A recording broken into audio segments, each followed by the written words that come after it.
네. 새누리당이 과연 개헌선까지 180석 이상을 얻을 수 있을까요? 아, 저는 절대 그렇게 안 봐요. 아, 그래요? 네, 사실 저는 여기 오기 전에요. 예. 오늘 한번 판세 분석을 해봤어요. 예. 근데 보면은 서울, 경기, 인천 이게 수도권이 전체 의석이 122석이거든요. 예. 그 중에 그 야당이 한 절반, 예. 60석 정도 얻는다고 치고요. 예. 그 다음에 일단 광주, 전남, 전북, 호남이 28석입니다. 예. 이걸 그 야당이 또 다 얻는다고 치고요. 예. 그 다음에 충청도가 27석이거든요. 예. 이 중에 뭐 한 13석 정도 얻는다고 치고요. 예.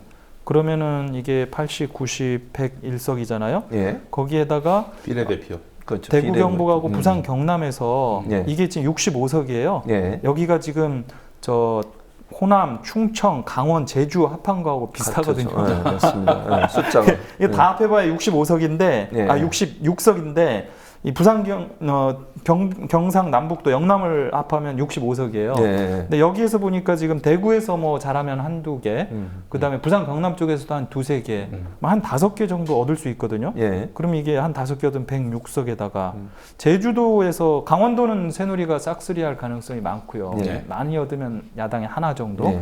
원주. 네, 원주. 그 다음에 제주에서 한 2석 정도 얻으면 이게 108석입니다. 여기에다가 야당이 이제 비례대표를 얻을 거 아니에요. 새누리가 그렇죠. 한 35% 얻는다고 보면 야당이 한 65% 되거든요. 예. 그러면은 47석이니까 예.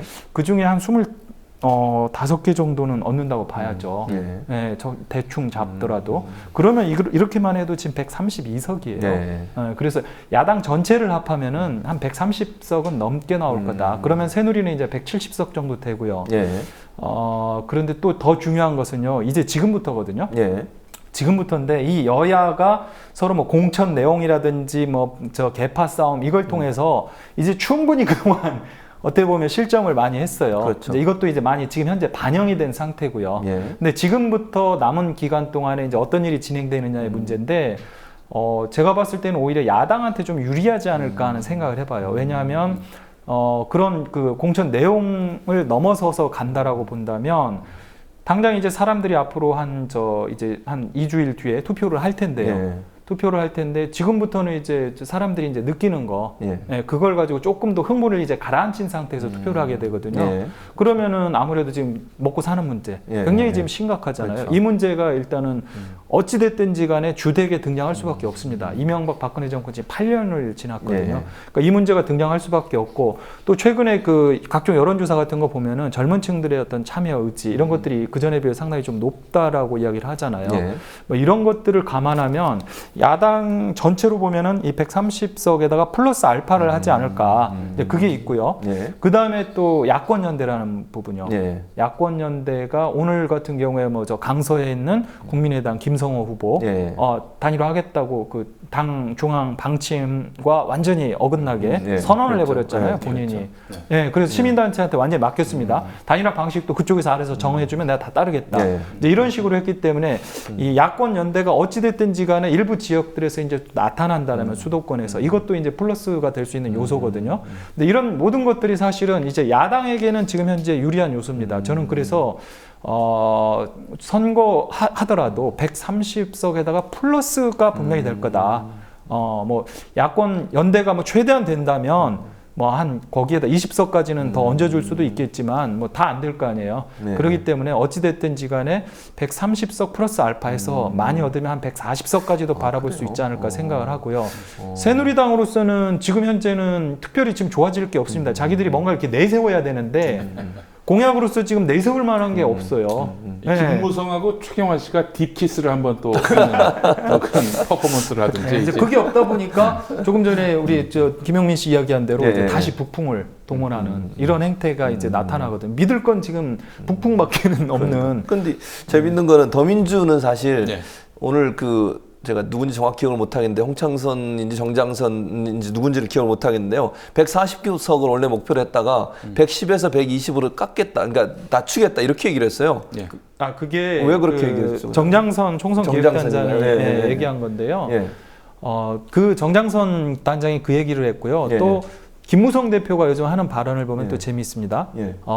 이제 오늘 그런 얘기를 했었죠. 아마 그 과반을 얻기 위해서 우리한테 밀어달라. 이런 이야기를 했거든요. 예. 그러니까 무슨 이야기냐면 예. 자 야당이 최대한 얻어가지고 야권 전체가 140석을 얻는다는 얘기는 새누리가 160석을 얻는다는 거잖아요. 그렇죠. 예. 그런데 제가 지금 새누리라고 한 얘기는 예. 이 무소속 무소속도 새누리도 같이 들어가 있습니다. 있는 거죠. 예, 무소속 새누리. 탈당해서 무소속으로 나간 사람들. 네, 이 사람들은 어차피 초록이 동색이라 그렇죠. 그 대선전이 되면 어차피 다 돌아갈 거예요. 복당을 할 예, 것이죠. 그렇죠. 근데 어찌됐든지 간에 그걸 제외한다면 그걸 뭐 많이 잡아서 한 10석 잡는다면 예.